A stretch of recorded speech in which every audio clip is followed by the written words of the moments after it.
gusto mo, yatid na kita. Kalahati lang babayaran mo sa akin. Basta ikaw. Eh, ano bang nangyari sa mukha mo? Ang pangit. Makalis na nga, baka malasin pa ako. Miss, ano nangyari sa balat mo? Nasunog ba yan? Bakit di mo patignan sa doktor? Mukhang sariwa pa, oh. Baka ma-infection yan. Salamat.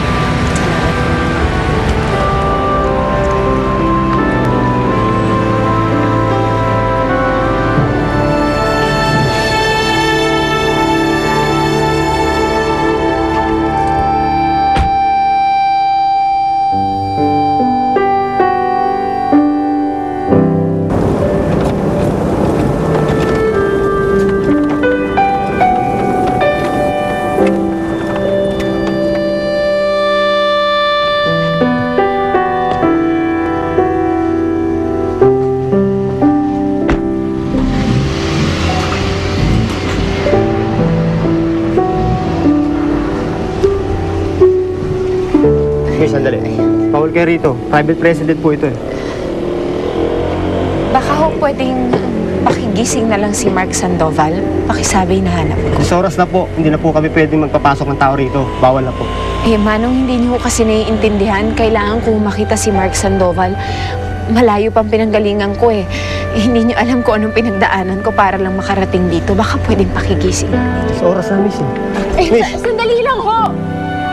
Kailangan kong makita si Mark. Kailangan akong makita ni Mark. Gisingin niyo siya. Kung kinakailangan kalampagin ninyo ang bahay, gawin ninyo. Kailangan niyang malaman na buhay si Maita. Ako si Maita. Ako ang girlfriend niya. Sabihin niyo sa kanya na hindi si Rebecca ang babaeng mahal niya. Ako yun! Naloloka yata eh. Siya raw ang girlfriend. Girlfriend ka ni Sir Mark. Eh, ang pangit mo eh. Ama, kailangan ko nga makita si Mark. Kailangan Mas ko kumana kayo mas kayo rito. Mapapagalitan kami sa'yo eh. Pwede ba? Tama na! Oo na! Alis!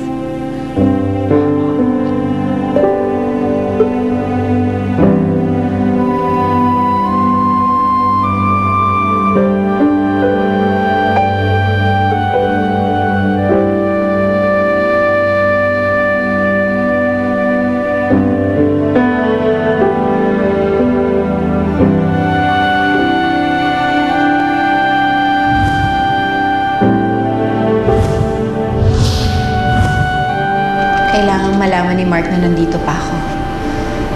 Pero matanggap ba niya ako kung ganito na ang itsura ko? Mark, sana hindi mo ako nakalimutan.